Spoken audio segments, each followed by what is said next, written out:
Welcome back to Fire Emblem Thracia 776. Last time, we saved 5 civilians from annoying rewarping star Floptrine mages, but we managed to successfully grab a whole bunch of their staves. And this time, we're going to a chapter that's important, but also the battle itself is filler. Reminds me a lot of Solo in Path of Radiance. Abiding, I thought that said aiding for a second. Abiding by the armistice broken by Arion and Lenoan, the Liberation Army withdrew from Tara. Their next goal was a matter of some debate. But thankfully, not as much debate as the route splits in later games. The Fianna Freeblades and the Magi wished to make the castle Munster and liberate it first,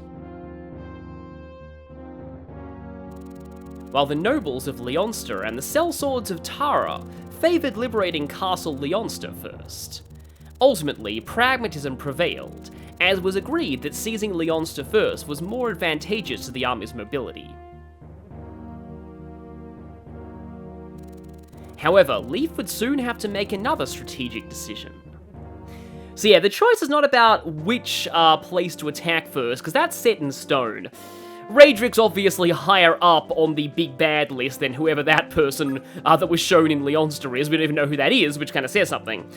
So, finally we're out of the fog, and this map has a number of villages to rescue. Now, the ones here are immediately under attack by a bunch of bandits. So yeah, we've got bandits again here, including this guy, Sale, who, yeah, his stats are a little crazy, and he has a silver axe.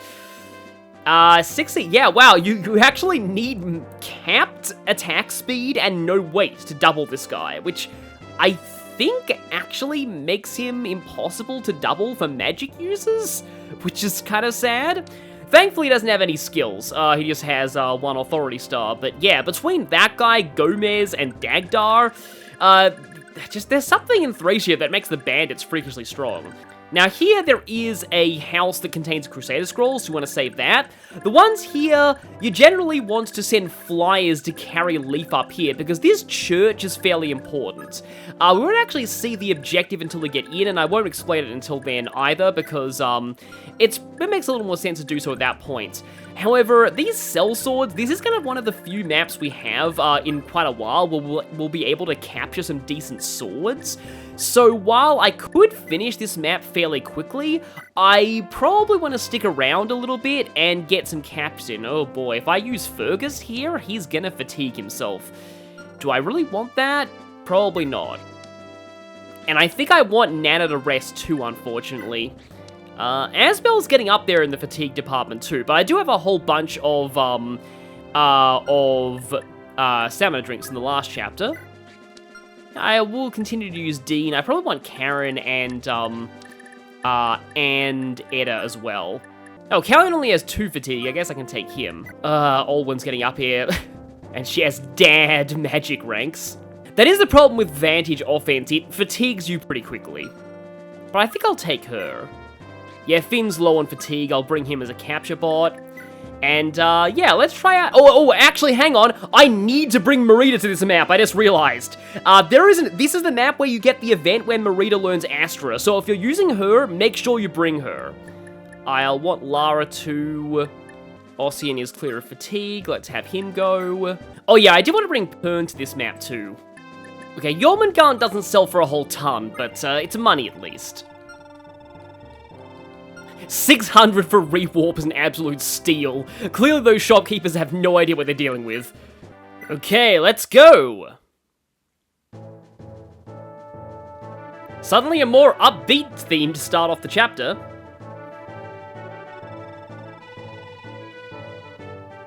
Yes, indeed, you may. Dorius? So, this is actually kind of cool. We've got both strategic advisors suggesting a different course of action here. Reminds me a lot of how Titania and Soren often suggest conflicting plans in Fire Emblem Path of Radiance. But that feature was never actually, implemented really into the game. But this right here is actually a route split. Your choice of tactics will affect the next 2 chapters. So basically, Orcus is in favor of a more pragmatic approach, where we sneak in and attack the castle from the rear, where their defenses will be lesser. However, that requires going through the deep, dark forest of the Berserkers and the Berserk staff. And an extra Vouge, though.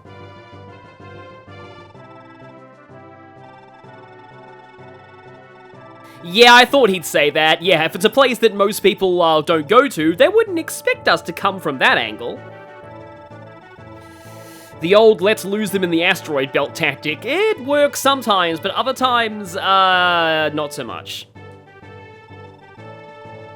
Remember, the enemy will make clever use of the terrain too. We'll both be having Forest Avoid to deal with.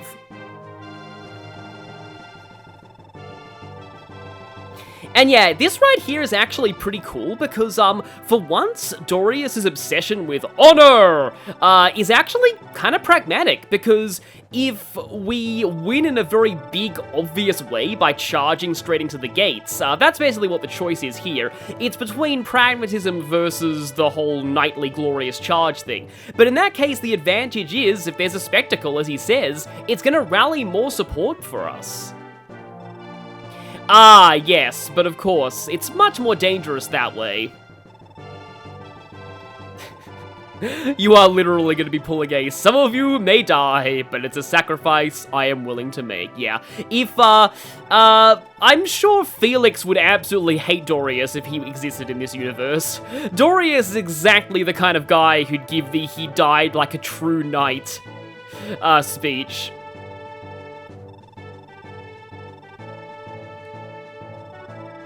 It is really cool, though, how we get this ideological contrast between these two, but at the same time, they're not, like, on violently opposing sides. Like, I like this kind of route split better than, for example, this is just me personally, but Fire Emblem Three Houses, where it's, like, big, gigantic differences in how the world should be run that cause people to just kill each other over it. Here, it's just two people both have the same goal, they just disagree on the ways to achieve it. Like, again, it's more of a smaller scale thing, and more importantly, these two disagree while still broadly not hating each other over it, and staying on the same side. Though mainly because they're both going to defer to whatever Leaf does. You know what? Why do I feel like the guy on the left here should be the portrait of the boss? I think actually that looks more like a boss to me.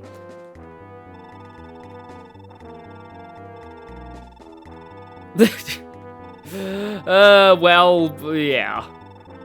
Oh boy. Right, well, we need to kill these people now. Yeah, that's decided.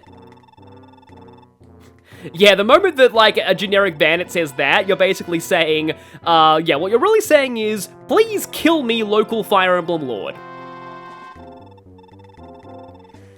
So yeah, again, the conflict of this chapter is pretty much filler, but there is going to be a recruitment here, which is interesting. So, the objective in this map.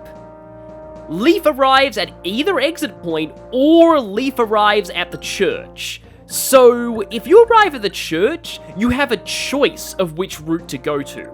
And you also get an extra item, so the church is optimal. However, the church can be destroyed by the bandits, and in that case, you're forced to either exit via the left or right arrow. Now, this is not an escape map, so if Leaf reaches one of these, don't worry about leaving the rest of the army behind, you won't lose anybody.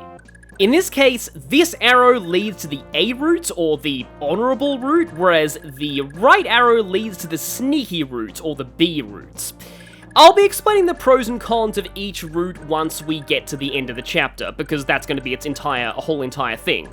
For now, though, it's time for Operation Let's Carry a Bunch of People Over to the Church with Flyers so it doesn't get destroyed. Now, that area is eventually going to... actually, no, Marita needs to be up there anyway, so I might as well get started on rescuing her. Yeah. Do I carry Pern up there as well? You know, I think I'm going to actually carry Pern up there. So let's go ahead and do this. Yes. Operation It's Raining Swordsman. And now... for the rest of us, I need to send at least one. Like, you don't really need that many people over on this side. You just need enough people to take on those bandits and save the village. And I suppose the other mounted units can head around here. I guess by the time they reach the center, then the enemies that I want to capture are going to be starting to spawn. And now...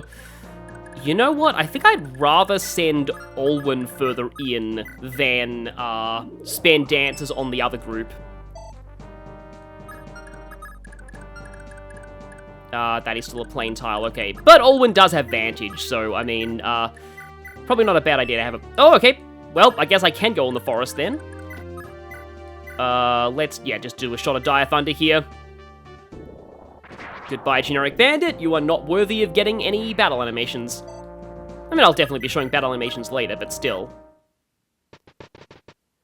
So, be prepared to see a lot of reinforcements. The woods will slow them down quite significantly, but they will be on those villages faster than you might think. So, definitely make sure that you are sending some people up there with flyers or otherwise to, just realize that if Olwen misses too much here, she might actually be in danger. To protect them. There will be some NPCs spawning soon to protect the villagers, however, they're not 100% reliable. And yes, in fact, they can actually sometimes screw you over. And also, being green units, they might end up walking on top of villages that you're trying to visit, that they can do a lot of weird things. Though you will have to watch out for your flyers against the hunters. This is actually the first time we're seeing hunters in quite a while, I think.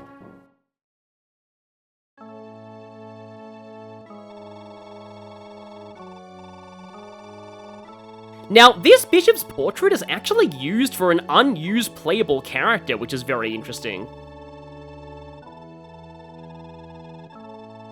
So yeah, yet more people needing to be hidden from the child hunts. I do like how there were a few missions in Genealogy where you had to protect children from Loptrians, but seeing the smaller scale of the conflict really emphasizes just how badly the child hunts are affecting everywhere. So yeah, this white-haired lady is named Amalda. She's a pretty cool lady. Unfortunately, you can only recruit her if you go the A route. And that's not the route that I'll be making canon for this playthrough. She is one of the main advantages of the A route. She's significantly better than her counterpart for the B route. In fact, everybody you recruit on the A route is significantly better than their counterparts on the B route. The general idea is the A route is meant to be harder, but more rewarding. In practice, it doesn't quite work out that way, but, like, that's the simplest way to put it. So, yeah, Amalda there's a lot of Camus-adjacent characters in this story. Like, there's a pretty wide variety of them. We also have this guy who looks a lot like Claude and Corpierre, or however you pronounce that, but he's not related to either of them. He's related, like, he knows Claude, but, I don't know why he has such a big resemblance to Claude. And yeah, he's called Schroff here. He's sometimes called Sloof. There are a few different ways to spell this guy's name. Off the top of my head, I'm not sure which one's official according to Heroes. But this is yet another character who we'll only be seeing if we go the A route. I do feel like they did intend the A route to be the main one, and the B route was probably added later because the A route kind of makes a lot more sense from a plot standpoint, but I do personally prefer the B route because it does a better job of introducing one of my favorite characters in Thracia. The 3 lights. I'm guessing that 2 of those lights are Seliph and Leaf, but I'm not sure who the 3rd one is. And yeah, officially Claude has no E in Yggdrasil, but Claude with no E sounds dumb, so I'm okay with this fan translation putting the E in there, even if it's the exact same as then. Also, yes, Claude's one of the few members of Sigurd's army who is confirmed to have canonically died in the Battle of Belhalla, sadly. And yet, somehow his ghost is still telling people to do things. I kind of wish if they remade FE4, you actually did get to see, like, the spirit of Claude more, because it's kind of interesting. And now we have this dude right here. You probably think this guy is just a generic villager, right?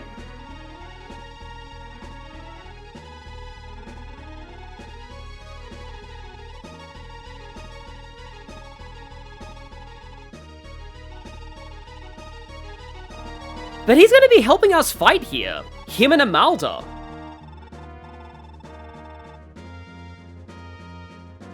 Is he really a match for, like, an actual general of the Empire? We'll see. Yeah, he's got a pretty generic name, too, Ralph.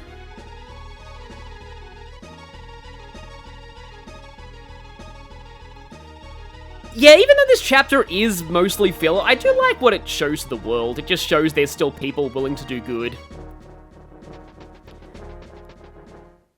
So, we got ourselves a couple of NPCs here. A hero and a female paladin.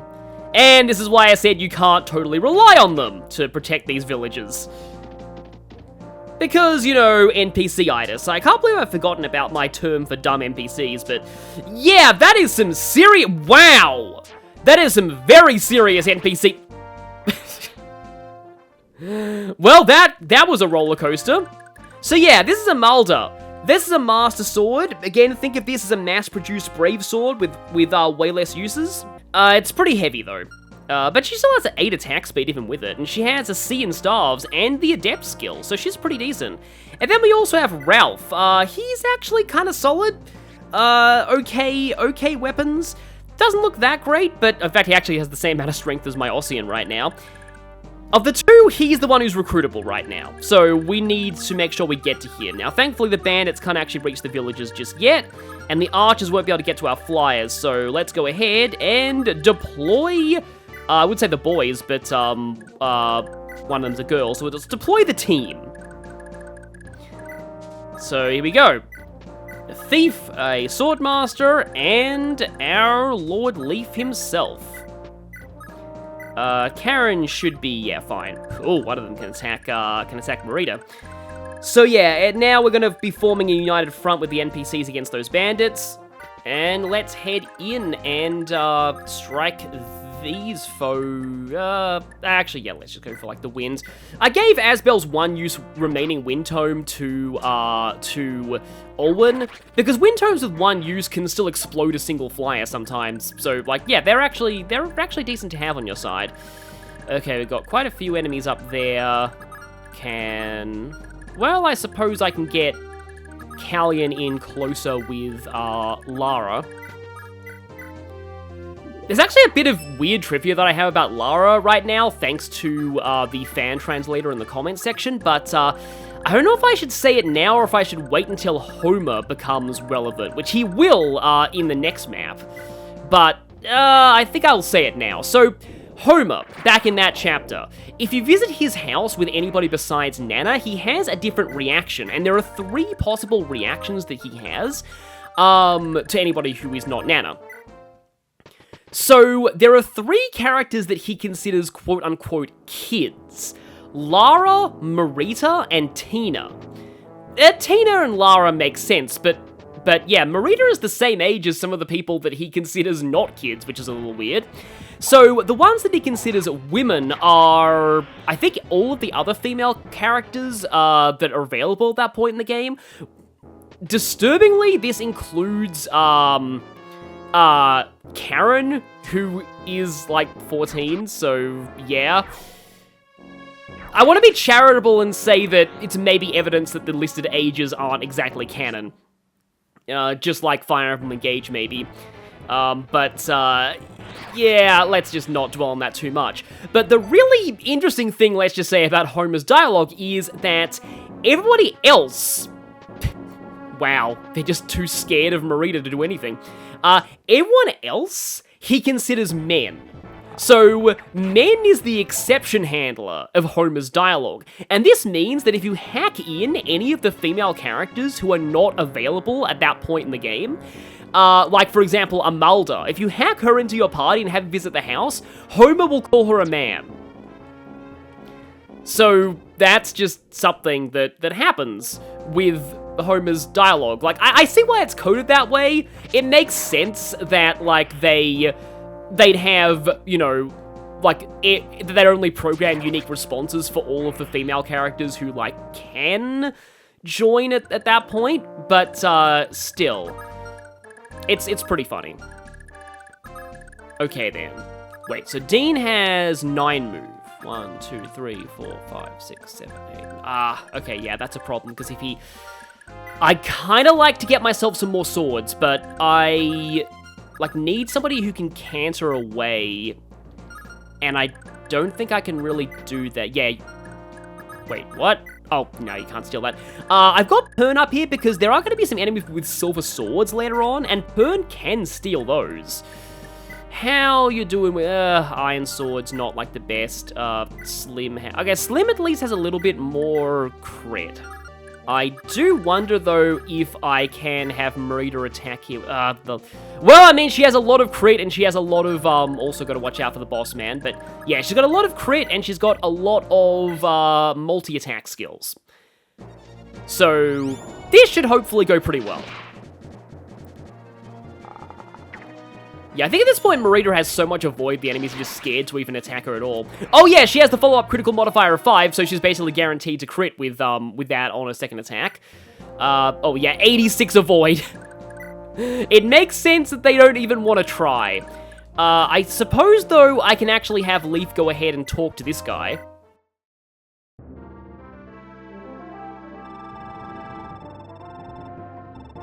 So I'd say just to get this out of the way, but, like, yeah, I mean, you want this guy on your side. He's pretty good.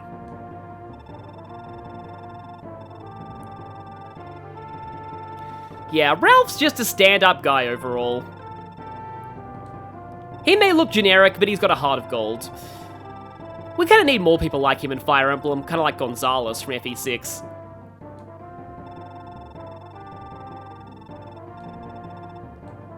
I'm not a little brat, I'm the Prince of Leonster. I mean, I can kind of picture how this would go with, like, Leaf's official voice actor in, Engage and Heroes. I do kind of like, some of the voices for the Lords in Engage do sound a bit too old. Like, I think Roy sounds a bit too old. I actually do like Leaf's voice quite a lot.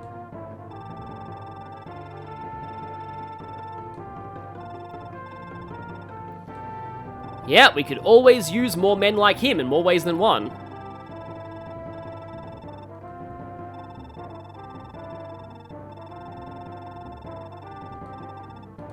Yeah, that's pretty much most of our reasons. Yeah, sure, you can join.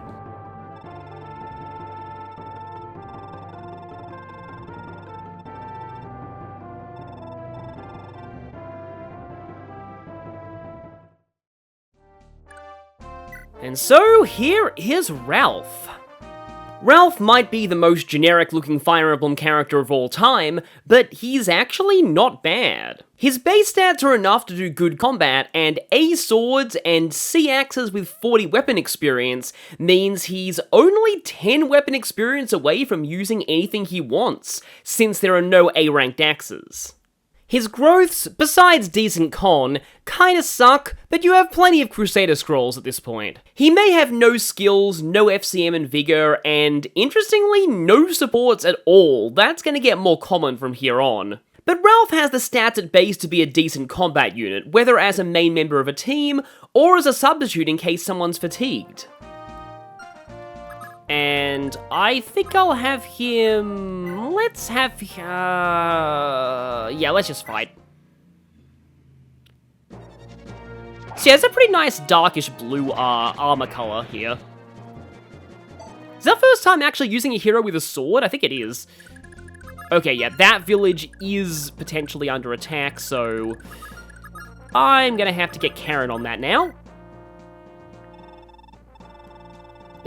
Ornery Ode. Well, it's good that you're mentioning Ode here, because that's going to be relevant quite soon. Yeah, this was a little harder for me to do in my test playthrough because I wasn't using Marita. If Marita is untrained, there's no real point in seeing this event anyway if she's untrained. Or maybe there is because she can one-round late-game enemies at base, but still, yeah. Anyway, you really want to be getting this if you're using Marita, but still, like, this event's pretty cool. You have to wait for quite a while, though. I believe it's, like, towards, like, turn 15 or something. So, it takes a bit. Something worth selling, huh? Killer Lance! No, I'll definitely take that and not sell that. That's gonna be great for somebody like Dean. Yeah, I think Karen can fly away. So that house is fine now that it's closed.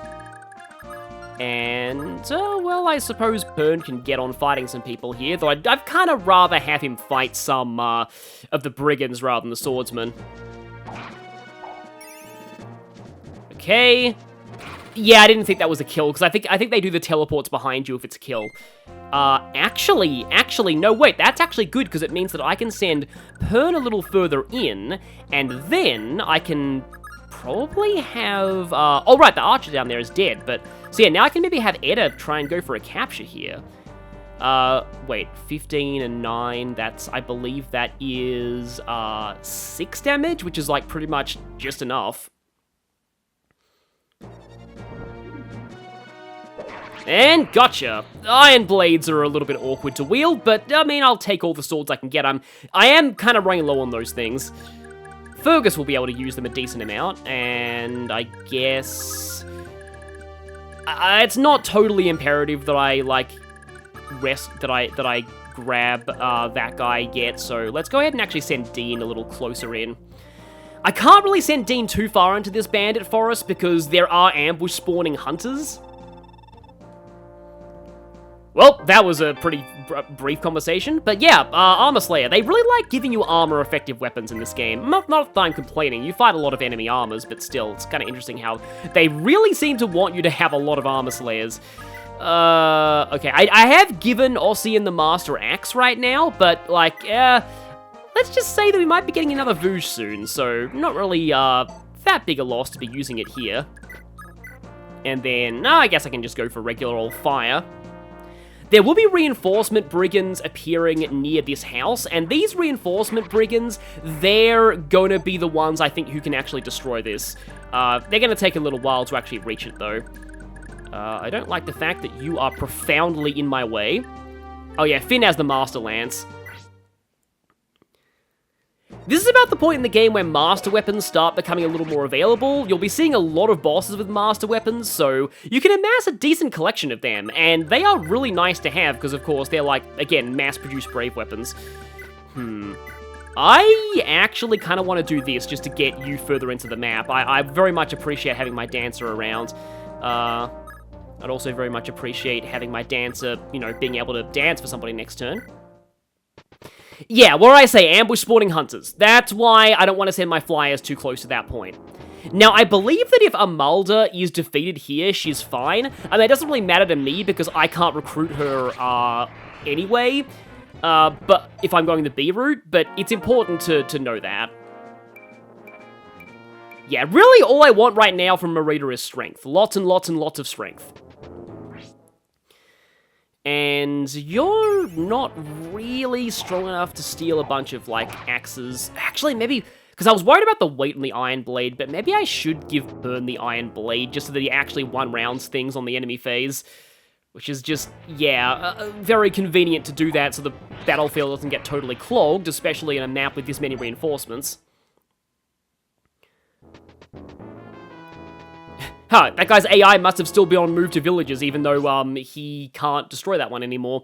I almost had a heart attack there, and I was like, yeah, no, that's fine, that village is safe. I think he's actually going for the church, though. Just be aware that, yeah, there is a church here. That they can destroy that church. Oh, right, once you've recruited Ralph, Amalda leaves the map, which is unfortunate, but I think she's pretty much... like, you know, she's like, yeah, these guys got this. Oh, that's kind of funny. But she used it to escape instead of kill something on her way out, which is unfortunate. Yeah, you can actually reach the church now, and that's not good. In fact, you might want to put somebody on the church.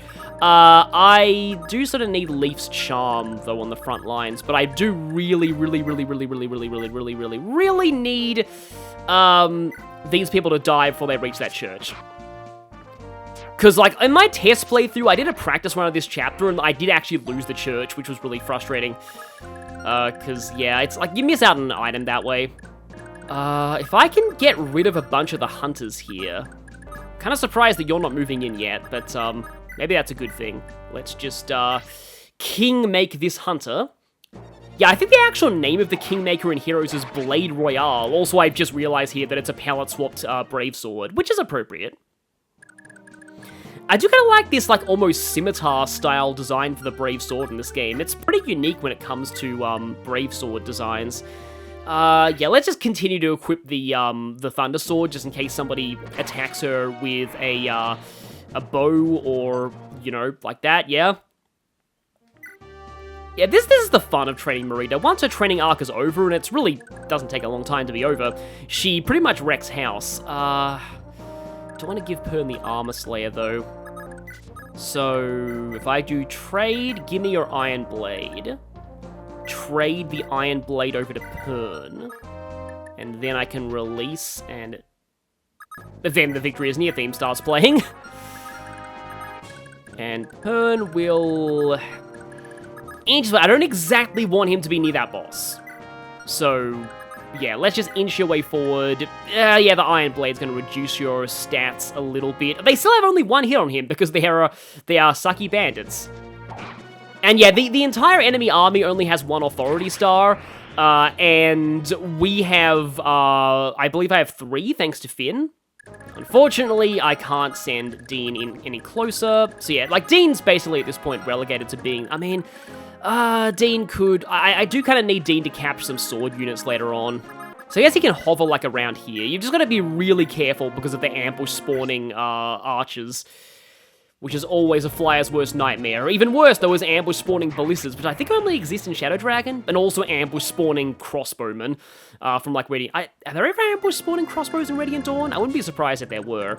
Okay, now that house is open, and... there's no enemies in range of it, so let's go ahead and get the visit out of the way. I like the word chum.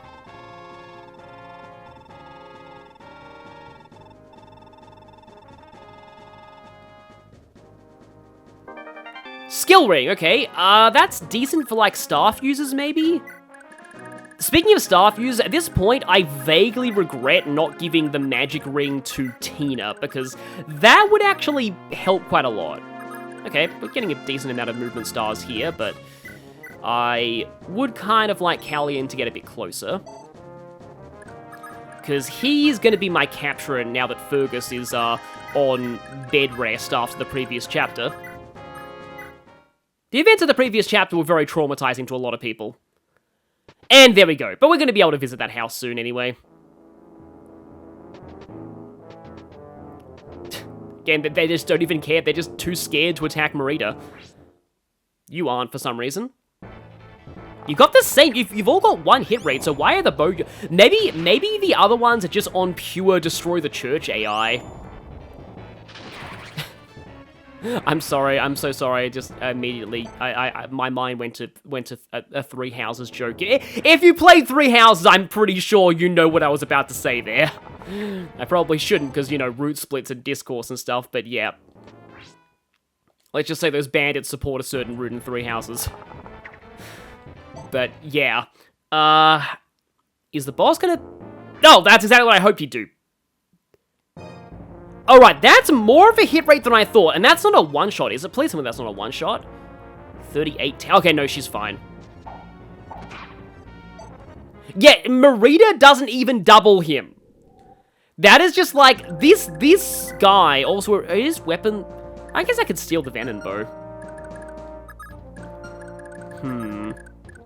No, I can't really do that, because if I do that, then, he's got a lot of crit, too. Why does he have that much crit? Is it just because of his, I think it's because of his skill stat.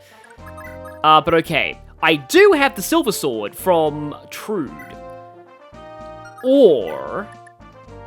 this could be a time for Marita's Blade for some epic crit action.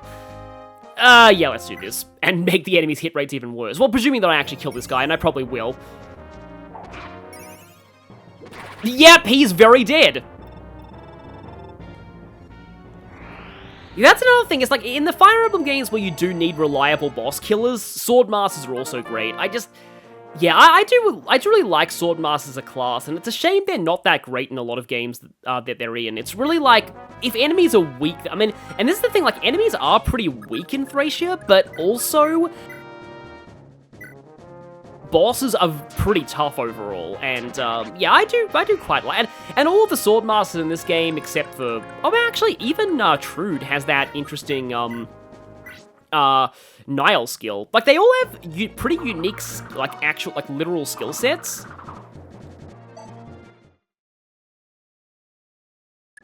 Okay, so I have all 3 of these. Edda's just gonna hang back and, yeah, you can visit the church with anybody, but Leif has to be the one to do it to end the map.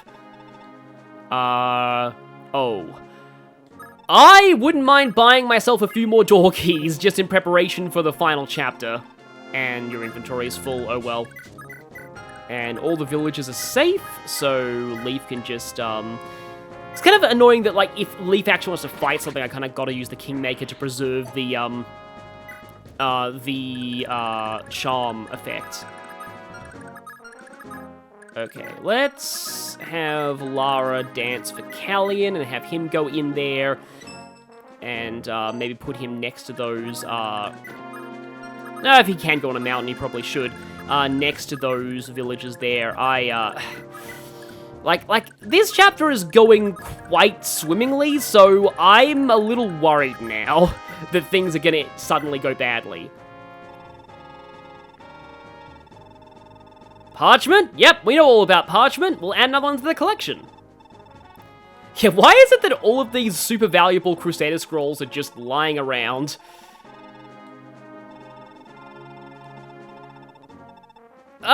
Well, no. If something raises all your growth rates, it's definitely, not too good to be true, it's just good.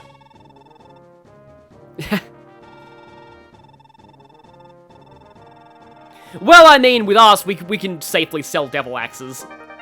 So yeah, we have Ula's Scroll. This one, yeah, skill, speed, and luck by 10. That's okay. That's okay. So what turn are we on right now? 5. Oh boy. I have to wait until like 20 to get the silver swords that appear later on. So yeah, it's turn 10 when things get a lot more interesting. Specifically in the Shannon department. Well, sorry, I just spoiled what's gonna happen, but, yeah. It's one of the more iconic conversations from this game, actually. It's pretty incredible. And it's canon, because I believe Marita has an ult in Heroes that's about her using Astra. So, it's always great when the joke things are canon. For example, like, you know, the Hot Spring DLC in Awakening is, like, canon according to Fate supports.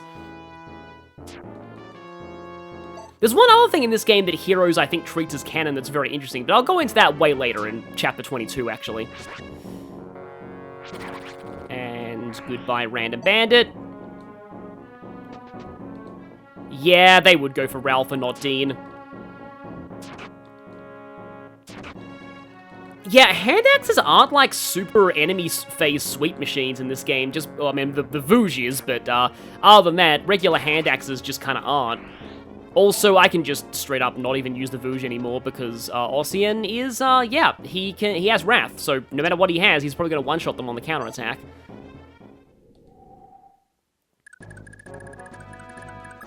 This is like yet another chapter where the victory is near theme might as well just be the standard theme for the map.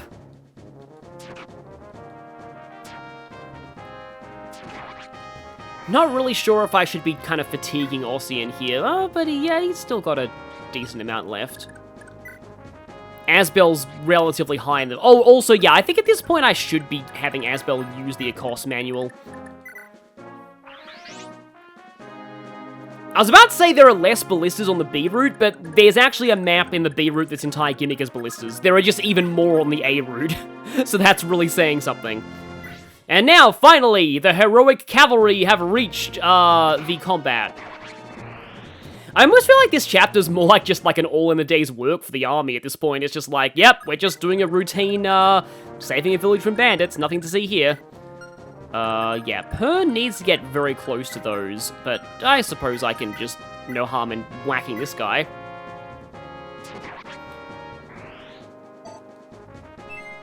Okay, that's actually really good. And then, yeah, Olwen, my capturer, will head in a little further. I mean, I am vaguely concerned about those bandits being able to, like, Oh, yeah, nice! Yeah, this is why Lara is amazing. Because, she is a dancer with, gotta be careful, though, of potential hunters. But yeah, she's a dancer, who has Vigor Stars. So she can potentially dance 2 people in one turn. So she did it first, before Seedal in Engage. Who was only able to do this with aid of Byleth, but still. Just move Leaf a little further up there, and then, yeah, let's get Marita in closer. And now Ralph will actually start using a sword. But yeah, like, the hand axe being, like, I like the games where the hand axe is, to put it bluntly, bad. Just because it kind of stops stupid enemy phase sweeping with it. Especially in the games where paladins can use hand axes. And you guys are fine down there. Oh, I suppose Karen could unload some things in the supply to make room for more, door keys. I'm not actually that sure who to give the skill ring to. Maybe to a, like, a staff user who's going to show up quite soon. So yeah, at this point, there's really not much to say about this chapter until the, Pern actually got hit there and he's in a forest and has the charm effect on. So that was very unlucky. Oh, Marita still has Marita's sword. I need to switch that, otherwise it's going to break. And here we go. Yeah, here's Wrath working. If I can hit, but yeah. So yeah, I might as well just, at this point in the chapter, like, just keep cutting ahead until something interesting happens. No con that time. Yeah, Leaf really should be going closer down there, but I like having his charm boost.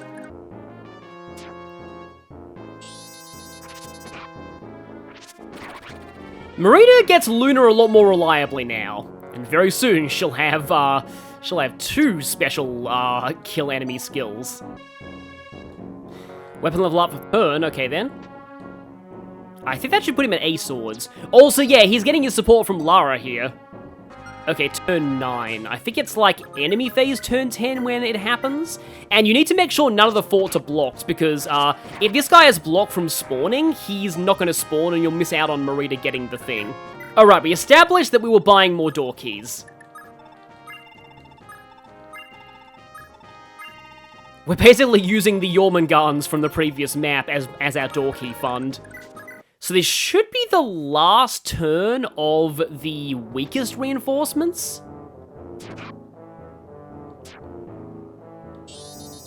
Of course, he gets sold right after I give up and use a vulnerary. RNG, you troll sometimes.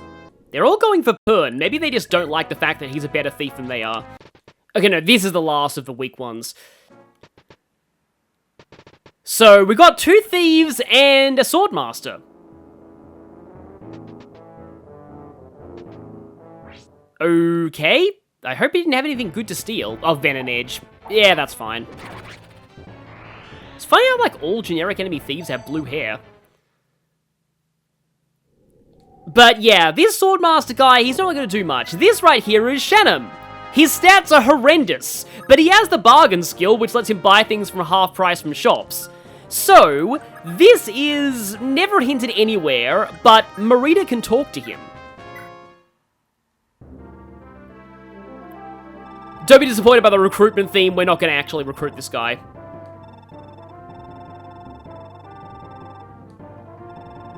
So, Shanam is a character that I would just love to hear fully voice acted, because I'd love to hear this guy, like, pretending to sound like Shannon, and just being, like, just such a terrible actor, but people fall for it anyway. Correct. It is I, Prince Shannon of Isaac. I am definitely Prince Shannon, but I've been forced to hide my identity, so do us both a favor and forget you ever saw me. I am the tragic prince who's lost his country. No one will ever understand my sorrow. Keep your voice down, would you? Let's avoid any surprises, shall we? So yeah, at this point, he, like, in his head, he's like, oh no, oh no, oh no, oh no, what do I do? What do I do? What do I do? This wasn't in my How to Impersonate Shannon playbook.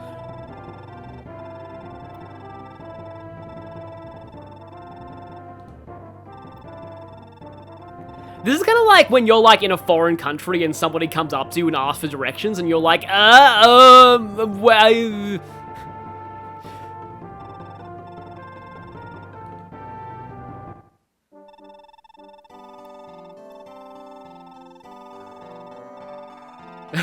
Guess I'll just ramble off some vague nonsense about swordsmanship. Knowing the movements of the technique is important, of course, but more important is your spirit, your heart. When the swiftness of your body becomes one with the sharpness of your mind, only then are you capable of learning Astra. Indeed! Now let's begin with, make a simple swing with your sword.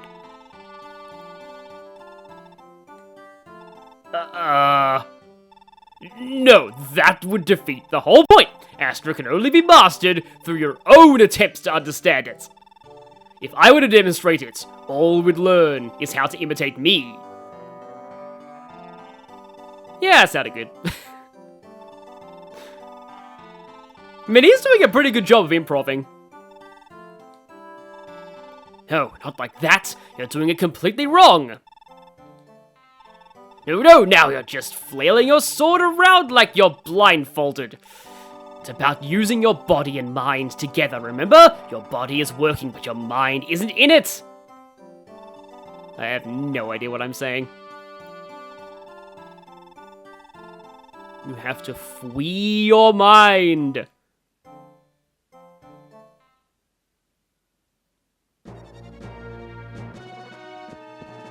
Oh, I forgot this actually was animated. It's kind of like what happens in Tearing Saga.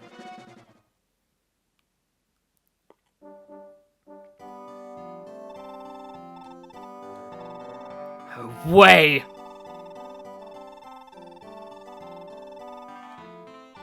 Oh, well, of course not, my pupil. I couldn't call that a perfect Astra.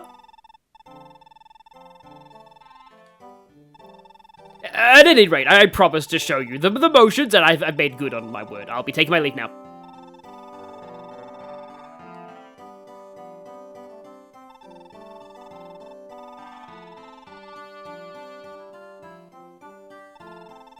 What was up with that girl? Yep, so now Marita has Astra. So, like, honestly, like, Shannon is one of my favorite, like, comedy characters in all of Fire Emblem, entirely because he manages to teach somebody else Astra by complete fluke. Yeah, I love that so much, but okay, what do you have? You have, oh, just a Venom Edge. I mean, I think I can steal that, but it's just an iron sword, so I'm not really going to.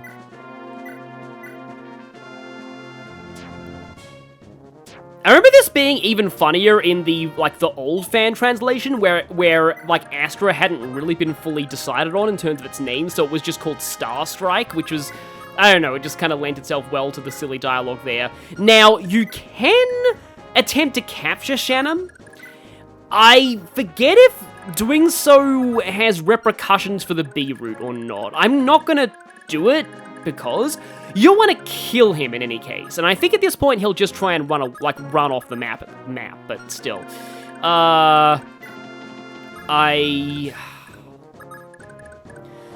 Because at this point, Myrmidons with killing edges are going to start spawning. Alwyn has scrolls, though. I think most people up here have scrolls, so we should be alright, but yeah. That will poison her. I should go on the fort.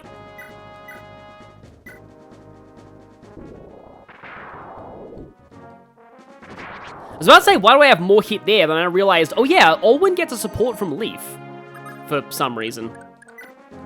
Okay, so I most sincerely hope that, also Pern's not getting Lara support anymore, that, like, the Myrmidon is not going to be a massive problem. In fact, with Shannon there, the Myrmidon is not even going to spawn. And there he goes. So yeah, it's actually kind of worth your while to stick around for these reinforcements, because the thieves give good experience. I don't really want them going for Marita, but, I mean, I won't complain. Right then. Yeah, that's a problem. Although, it's not really that much of a problem, because, give me that back. It was the one-use win, too! That has the exact same energy as Wario dueling somebody for 1 coin in the Runaway Guys Mario Party playthroughs. He stole the one-use wind tome, wow.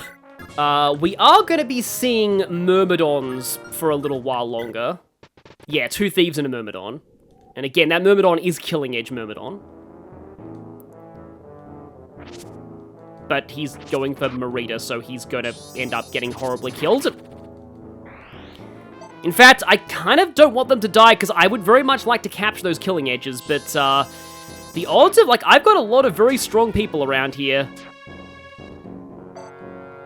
Yeah, maybe I should actually move... This is really funny, but I think I actually have to move Marita away because she's too powerful. Later on, I may need her here. Although, you know, if they're going to give me an opportunity to snipe one of them with Marita from range, I might as well take that. I actually forget if Astra can trigger at range in this game or not. I want to say it can't. I think it was only in, like, later games that Astra was even able to trigger at range. Oh, that could be death. Oh, no, that's good. I can capture you. Wait, hang on. How heavy is the Killing It? Aha! I don't even need to capture. Oh, okay, we're at turn 15. This is the last Myrmidon turn. Ah, that guy rolled low on his defense, so yeah. No Killing Edge for me. Thank you, Soul! That was needed. So, on this turn, I need to be a bit more careful, because there are going to be 3 warriors spawning there. Just gonna rescue you away in case of bad things happening. So I think everybody here is in range of Leaf's Kingmaker. So yeah, these warriors are good because as promoted enemies, they give a lot of experience. However, they're not so good because they're a little scary statistically. Or not really, because they hit a 1. Okay, maybe they are. Well, that was a roller coaster. Which also means that Perna's poisoned. Yeah, one of them has a bow, I think. And one of them has a hand axe. Just stood there. Yeah, well, it's almost like Perna... I mean, I think it's because of his defense, but it's almost like Perna has a hidden provoke skill. So let's just check out the items. Venom Axe. Oh, they're not actually that strong. Wow, that guy's really weak. Hand Axe and another Hand Axe. But, okay, let's see if I can thunder you down to get some all-win experience. Because I'm pretty sure that promoted units are worth more than thieves, generally. Okay, that's nice of you to do that. Oh yeah, Pern is very fatigued right now. But he has 10 con, and that's worth something. Immediate crit and a level. No strength on... Oh, okay. I mean, Marita doesn't really need the experience. I might actually have Callian take this guy too. I mean, he might not one round, but we'll see. And he did. Thank you, follow-up critical modifier.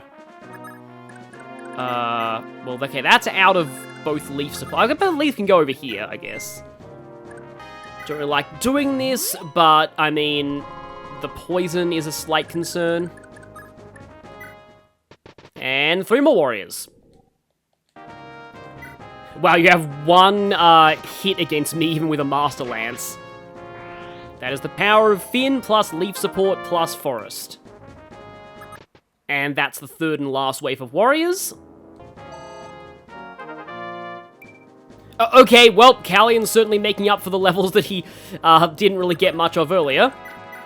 So now the last wave of reinforcements is a Brigand, a Hunter, and a Thief, all with silver weapons. I don't want the Thief to die, because I would very much like its silver sword.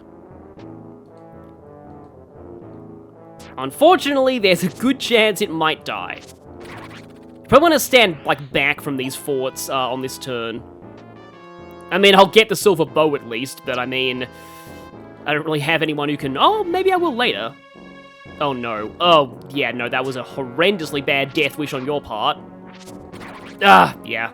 I was hoping for a second Marita might not be fast enough to double, but nope, okay. So yeah, you know what I actually am going to do right now? I'm going to just run backwards. We must save the enemies from us. Because, yeah, that was a little bit of an oopsie there. And, yeah, if the thief actually goes for... I mean, I can have Pern steal that, but if the thief actually does go for Pern, it probably will still die. So, yeah. I am just hightailing it backwards. Just so that Oh, that thief can still reach Marita, can't it? Stupid thieves with high movement. Yeah, well, if that guy could reach Marita, the thief definitely can reach Marita. Okay, there's Astra, and... Yep! Astra and Luna can activate at the same time. So, I was just making an effort to get a whole bunch of silver swords, to stall out the reinforcements just for that, and they're probably all gonna just die anyway. Which is a shame. I got one killing edge, though, at least. Please don't. Ah, yeah, you're dead. You're so dead. You are deader than the deadest of dead. Yep, Astra, yep. Well, I failed to get silver swords multiple times this playthrough, I guess. But in that case, give. And, Marita's gonna try and style on you with a broken weapon just because she can. Yep, Astra broken weapon.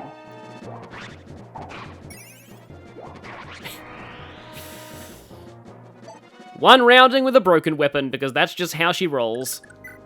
Now, I won't get any experience for a one-tap capture, so I may as well just kill you. Or not. Oh, did I use... Yeah, I probably should use the Javelin, not waste use of the Master Lance, but oh well, sometimes I forget that's long range. But with that, in fact, I actually should be able to end things this turn.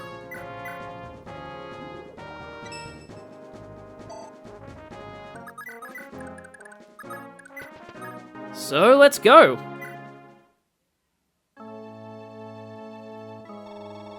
One of 3 ways to complete this chapter, but this is the optimal one. That's actually very true. It's easy to lose those villages if you don't get to them quickly. And for going to the church, you get a restore staff. Which might be incredibly helpful in the next chapter if you go the B route.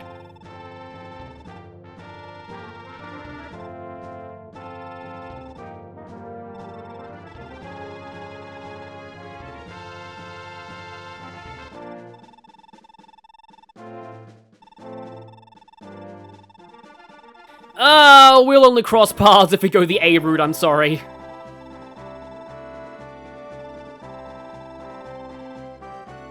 I can teleport you to one of 2 places. Coincidentally, they're the 2 places our advisors decided on earlier.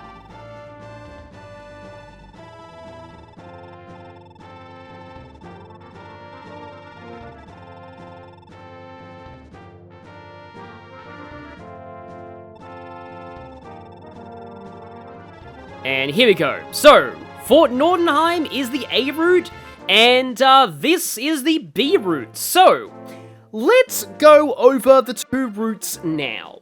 I'm sorry this is so late in the video, but yeah, this is pretty important, so make sure you stick around for this part. So the general logic is that the A route at Fort Nordenheim is harder, but also more rewarding. All of the characters you recruit from this path are significantly better than the ones on the B path. Many of them can use staves, and you get an extra warp staff on this path too. This route's also recommended if you're an expert at this game or are speedrunning, because more warp staves and more staff users is always a good thing. This route is also recommended if you want closure on the Kempf subplot, because it's the only route where you get to actually fight him. You'll also get some very interesting dialogue involving characters like Syas, Ishtar, and Reinhardt on the A route, so it definitely develops things in that way more. But what I mean by more difficult is, there's a bit of a debate in the fan base on whether this is true or not, but on a blind playthrough, I think the A route is a lot harder. You'll have to deal with more enemies, and there is a very, very nasty gimmick in Chapter 17A. In fact, 17A also has a very rough recruitment as well. So about those recruitments for the A route, one of them requires Olwen to be not recruited or dead. If Olwen is still alive and in your army, I would recommend going the B route if you're a character perfectionist. Another recruit from the A route requires the use of some form of sleep. You can steal some sleep edges from enemy cavaliers in Chapter 16A, or you can use the sleep staff. Now, the second path is debatably easier. I say debatably because the maps on the B route are actually quite annoying. The first one has invisible teleport tiles and a berserk staff enemy. The characters you recruit on this route are also very, very bad. In fact, the two exclusives are arguably the two worst characters in the game. There's also a third exclusive character for each route that you get after the route is over. The one for the A route is very good, the one for the B route is just okay. You also will need Homer to recruit one of the exclusives for the B route. There is also a character who joins on both routes, and she is incredible. On the B route, she joins one chapter earlier and comes with an extra staff. So that alone is why I personally prefer the B route. The B route also gets you an extra Vouge. You will need to capture or steal from an enemy to do this, but it is very much worth it if you are training Ossian.